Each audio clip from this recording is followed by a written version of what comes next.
nasa isip natin minsan ay, yun nga, building. Kapag sinabing, uy, punta tayo ng church, nasa isip natin ay location, stage, sound system, upuan, o kaya particular na lugar. Pero ang tanong ko po sa inyo, talag po bang doon or dito naninirahan ang Panginoon Diyos? Okay? Sa buong kasaysayan ng Biblia, makikita natin na unti-unting ipinapakita ng Diyos na ang kanyang presensya ay hindi nakakulong lang sa isang lugar. At isa sa mga napaka-importanting lugar po sa transition na iyon ay ang tinatawag nating Solomon's Portico. Yan. So are you familiar with this? Okay, when we talk about Solomon's Portico, pakita natin yung picture. Ito po yung itsura niyan. Okay? Ang Solomon's Portico or Solomon's Colonnade ay isa sa mga most significant locations in the early Christian movement. No? So it was a covered colonnade along the eastern side of the temple complex in Jerusalem Church and served as a gathering place for teaching, discussion, and public assembly. So this is where the people meet together for religious activities. Tama ba? At sa New Testament, na-mention ito several times during both Jesus' ministry and the Apostles' ministry. And this week, as I was studying and reading the scripture from the book of Acts, sobra akong nakot nung attention nung nabanggit itong Solomon's Portico. At itong sabi sa scripture, Acts chapter 5, 12 to 16, the apostles performed many signs and wonders among the people, and all the believers used to meet together in Solomon's colonnade or portico. No one else dared join them, even though they were highly regarded by the people.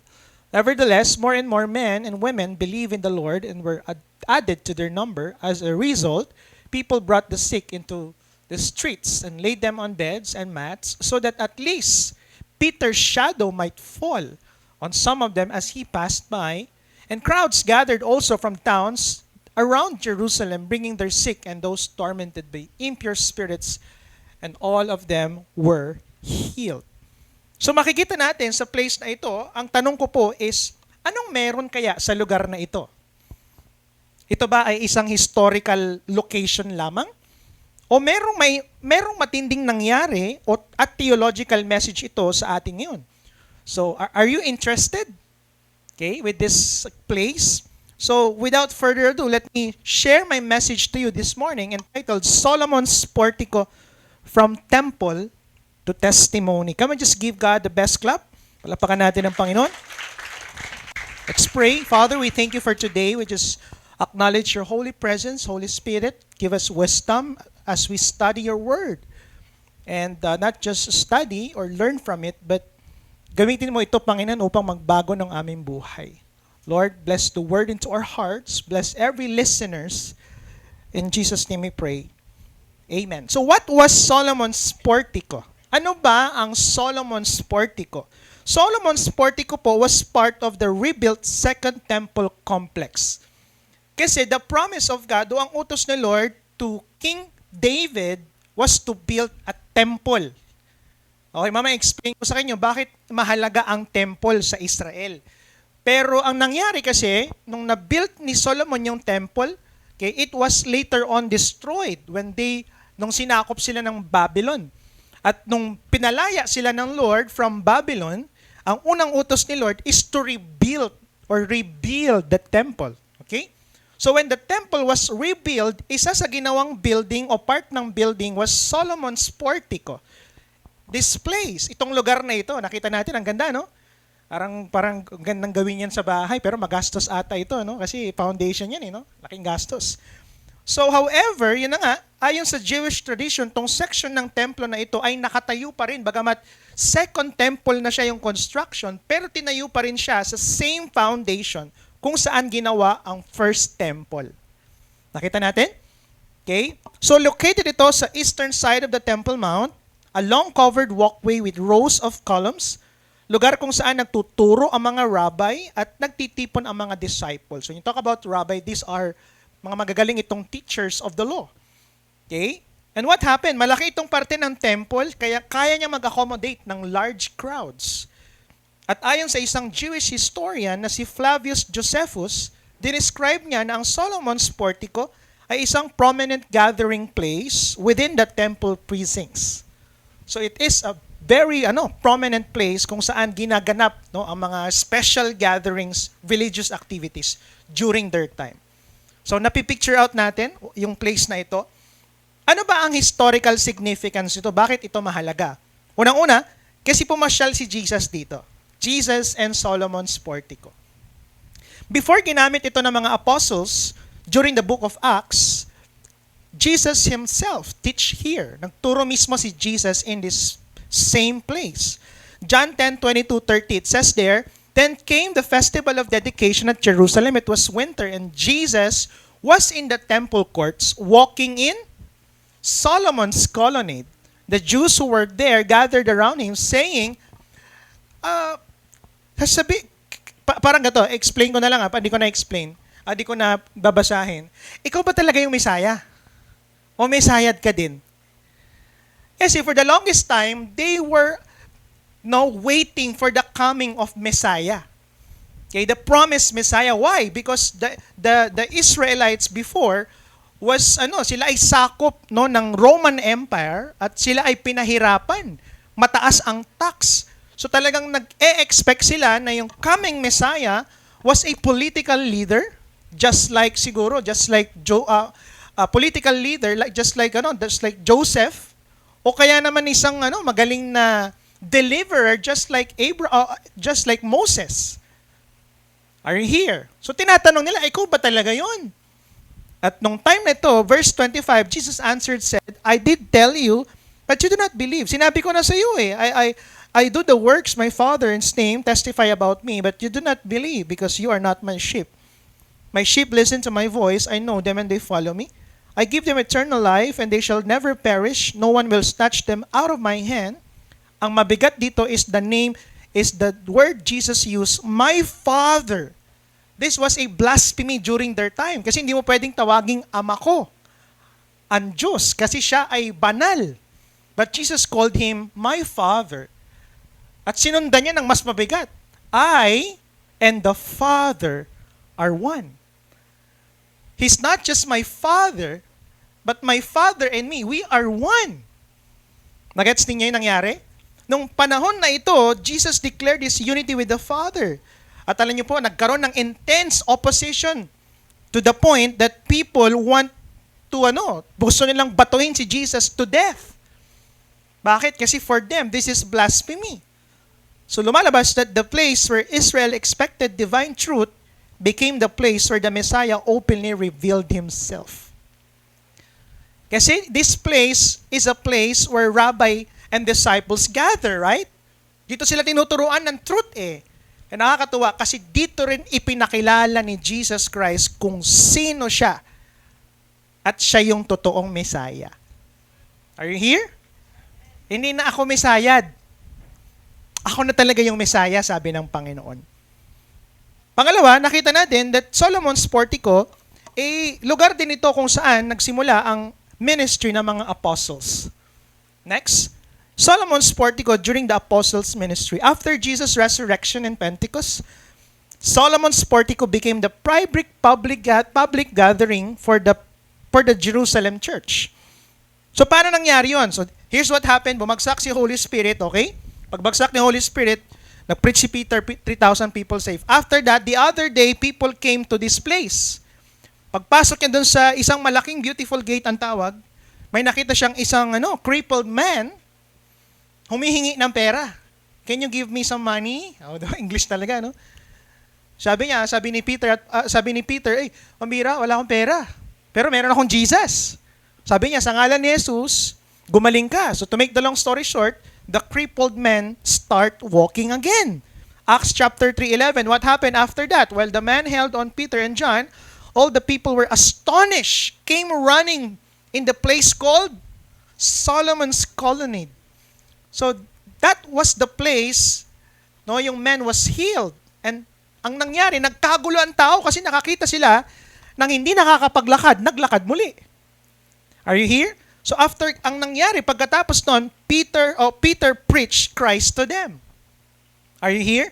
Ano yung nakaka-amaze dito? Yung ginawa pala ni Peter na pagpapagaling ay hindi lang isang miracle of physical healing, hindi. Alam nyo ba na yung ginawa ni Peter pala ay demonstration? Kasi nung time na ito, patay na si Jesus. Ang alam ng lahat, 'di ba? Kasi ang sabi nga nila, muli siyang nabuhay, ganyan-ganyan. At ang sinasabi naman ng religious leaders, hindi totoong nabuhay siya. So lumalabas that this was a demonstration na hindi natapos ang gawain ni Jesus, pero nagtuloy. And that's through the ministry of the apostles. Are you here?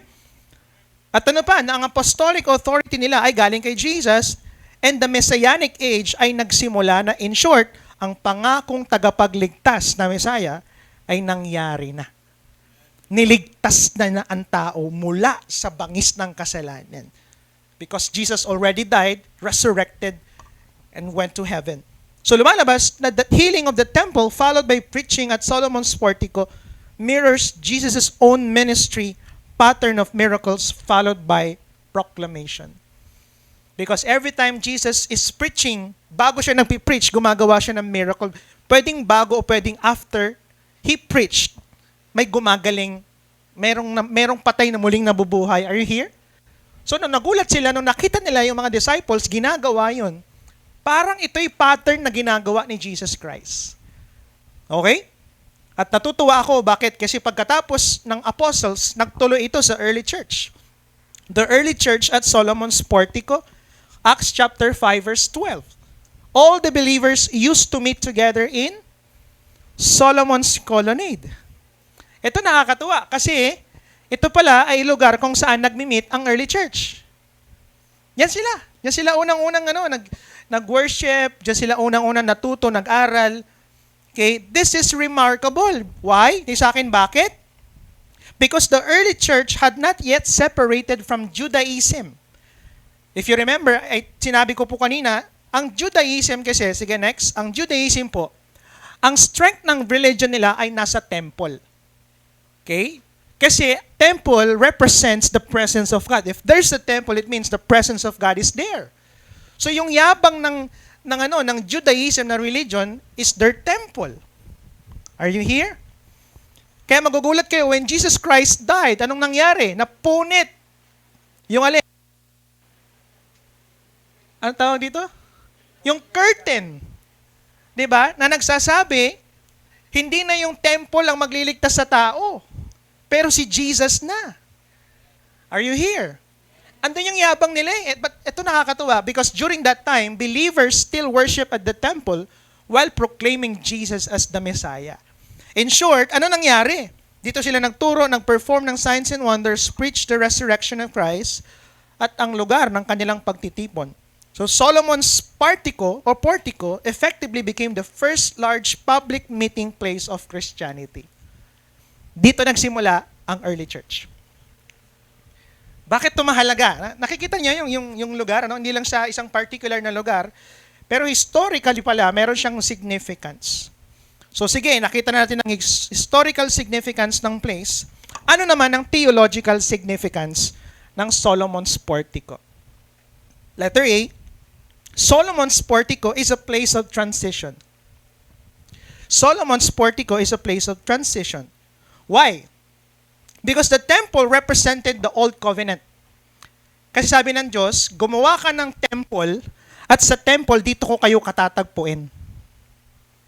Are you here? That's the old covenant.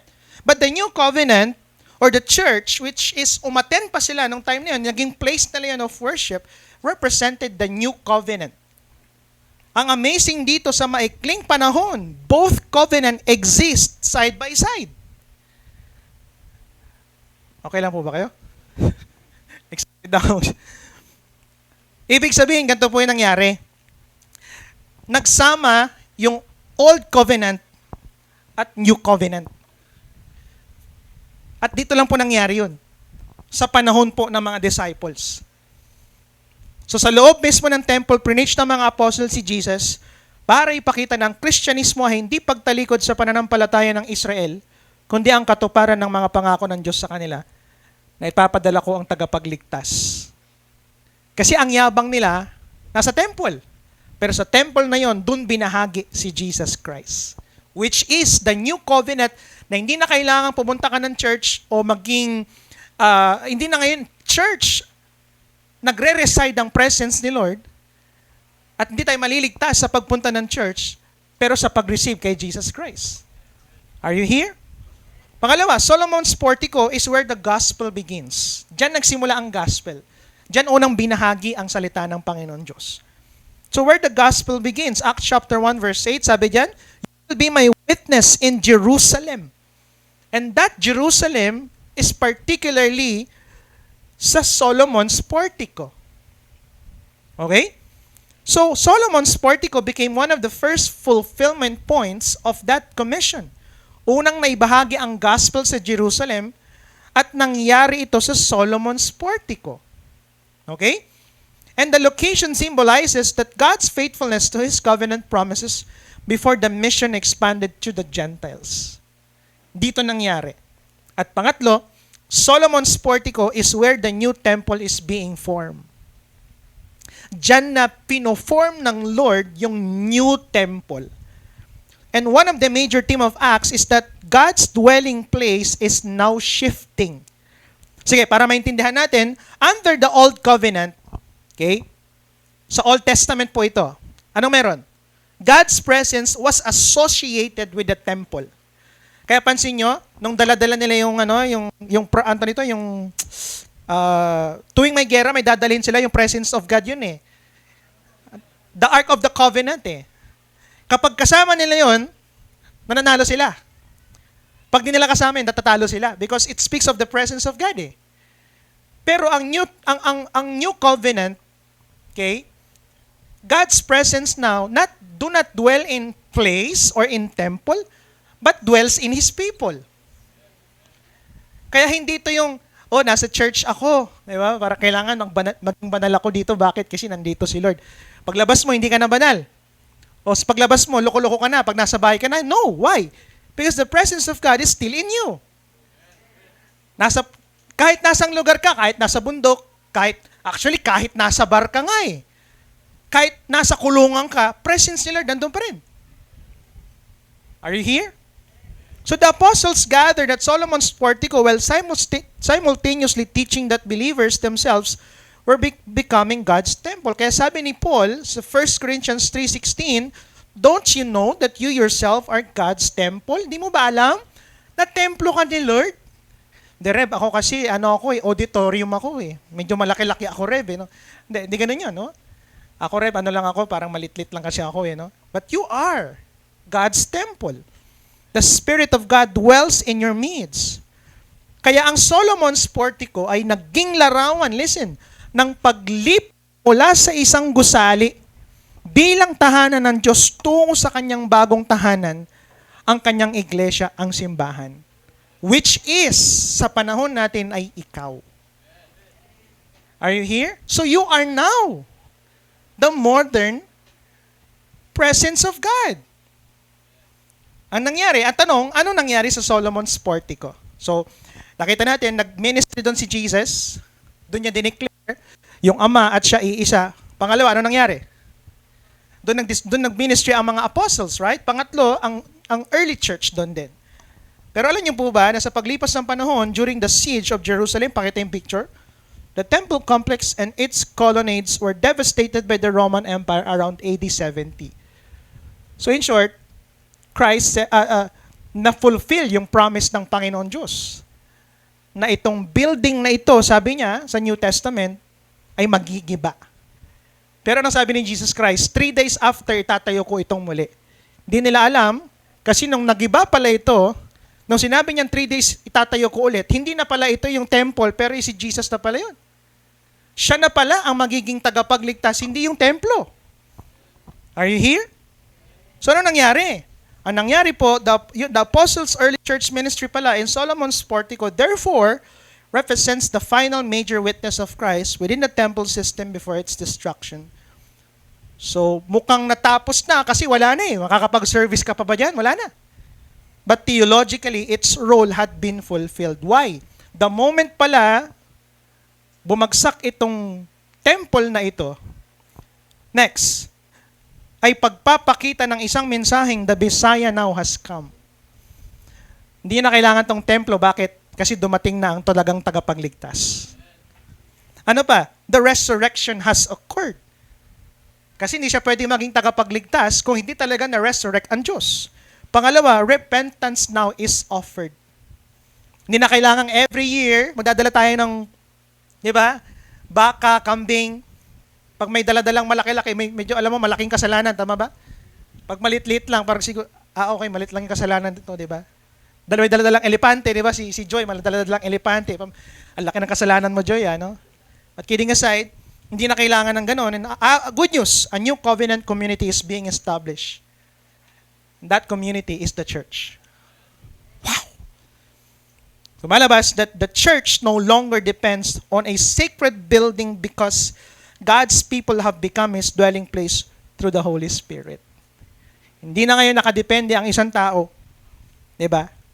Sa isang particular na building, pero sa Holy Spirit at sa kanyang mga tao. Palakpakan naman po natin ng Lord. Come on, let's give God a hand. So let me end with this. Ano ang message ng Solomon's Portico sa panahon natin ngayon? Bakit? Kanina pinakita ko lang sa inyo yung importance. Alam ko medyo kalito, ganyan. Bakit? Kasi kailangan natin maintindihan yung context niya. Ngayon, bakit nga ba? Ano ba ang mensahe niyan sa panahon natin ngayon? Number one, si Jesus ang tunay na sentro ng templo o ng church. Lumalabas na ang center ng simbahan is si Jesus. Ang temple noon ay simbolo ng presensya ng Diyos. Pero nung dumating si Jesus, ang Diyos mismo ay namuhay kasama ng tao. Kaya ano pa ang isang pangalan ni Jesus? Jesus' name is also Emmanuel. And the name Emmanuel means God with us. The God became man and lived with us. Amen?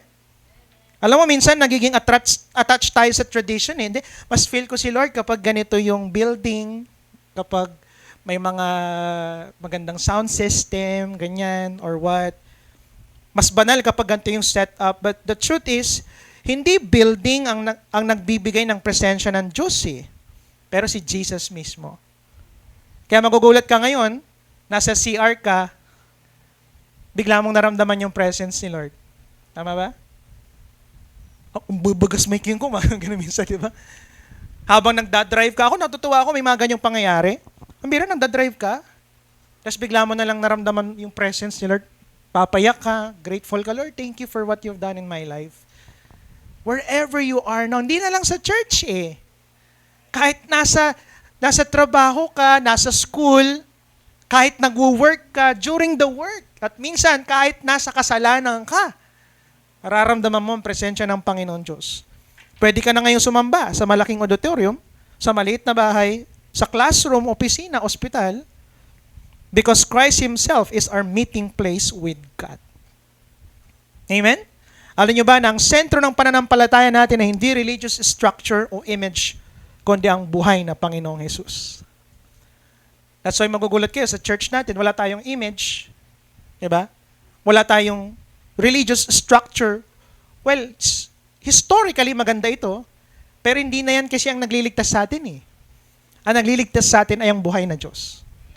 Kaya actually, masaya naman ako magkaroon tayo ng magandang building. Kaya nga pinapaganda natin ang church tama ba? Pala, may mga bago na tayong, paunti-unti po, nag-upgrade ang church. No? At masaya po ba kayo doon? Parang ayaw po ninyo. May picture kayo doon mamaya, may salamin tayo doon, mag-OOTD kayo, di ba? Ganon-ganon kayo. Ano pa ba? Kayong mag-asawa, or hindi ko po alam. But, ayun na nga, ang strength natin ay nasa Panginoon Diyos. Pangalawa, ang church ay hindi building, kundi mga taong tinubos ni Christ. Malabas na ang church ngayon ay hindi na siya building, kundi mga taong tinubos ni Christ. The early church believers used to meet in Solomon's Portico. Alam mo, minsan bilang isang maliit na church, minsan naiingit ako sa malalaking churches Wow, buti pa sila may LED wall, buti pa sila may building, may ganito, may ganyan. But you know what? Ang early church, lagi nire-remind ni Lord sa akin, alam mo, ang early church, wala naman silang building Wala silang LED wall. Wala silang sound system. Sabi ko nga, paano sila nag-preach sa dami ng tao? Siguro malakas boses, di ba? Alam nyo ba? Ganun. Yung nandun sa kabila, ganun na di ba? Hindi na maintindihan Pero pambira, talagang nakakatuwa. Bakit? Kasi lumago naman ng church. Ibig sabihin, hindi pala kailangan ng malaking building para lumago ang isang simbahan. Why? Because the church has never been about the structure, but the church is the people. Palapakan po natin ang Panginoon. Kaya sa totoo lang po, sa 4 years nag-exist ang Lighthouse, dapat marami na tayong napundar ngayon eh. Dapat dami nating nabili. Yung sound system natin, 4 years na ganyan yan. Ang nabili pa lang natin na bago, itong drums pa lang. Pero nakaka-proud. Bakit? Kasi hindi man tayo nakabili ng maraming properties. Pero marami naman tayong buhay na nabago. Why? Because the church, it's not about building. It's about the people. Amen? At alam niyo po, natutuwa ako kasi recently sa church, especially ang SOD ngayon, school year ngayon, itong kauna-unahan, nagkaroon po sila ng ministry, nakakalimutan ko lagi, mission, deployment. Pakita natin yung picture. Kahapon lang po nakakatuwa. Because nagbahay-bahay po sila, they share Jesus, they share the love of God. Sabi ko, anong gagawin namin, Reb? Pag-pray nyo lang sila. After po na, next week po, ang gagawin nila, magpapakain po sila. They will share about Jesus. After uuwi sila, meron silang dala-dala. Mangga ba yung ibibigay nyo? Mangga? O ano ba? Sarap yung mga mangga ngayon na may graham, tama ba? Okay? Natutuwa ako. Bakit? Kasi ang church ngayon natin ay pumupunta sa pinaka-importante. Di tayo nakafocus on what's impressive, but we do what's important. At natutuwa ako. Bakit? Nagre-report sila sa akin, Reb. Hiyang-hiya kami nung una. Pero alam nyo ba, sila pang nagsasabi sa amin, "Uy, Galadya, aliti kayo dito, pag-pray nyo kami." Sila na ngayon, tao na naghahanap sa atin. Sa totoo lang, tao na naghahanap ng mga taong ipagpapanalangin sila. So maybe you're asking, baka hindi pa time. No, time na po. Panahon na. Let's share Jesus. Amen? Kapag nasira ang building, church pa rin tayo. Pag nagtipon tayo sa bahay, church pa rin tayo.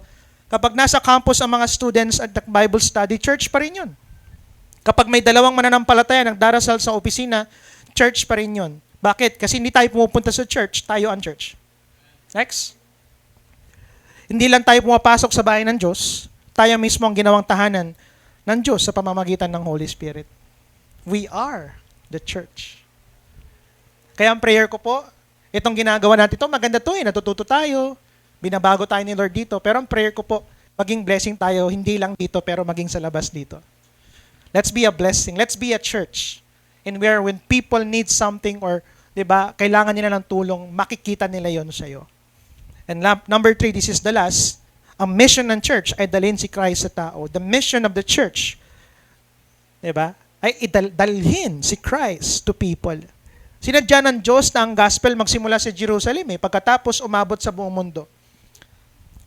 At alam niyo po ba, ginawa nila yon sa Solomon's portico. Nakita na yung picture kanina? Wala siyang sarado, di ba? Very open. Ibig sabihin, hindi sila nagtago. Hindi nila sinabing sa loob na lang tayo ng 4 na sulok para hindi tayo makita. Di ba? Lumabas sila nagpayag sila, sinare nila ang gospel. Sana ganun din sa atin. Wag lang tayo nandito. Di ba? Ang ganda dito, worship tayo. Wow, thank you Lord. Worship you God. Pero paglabas natin dito, wala na. Dapat dalhin din natin sa labas.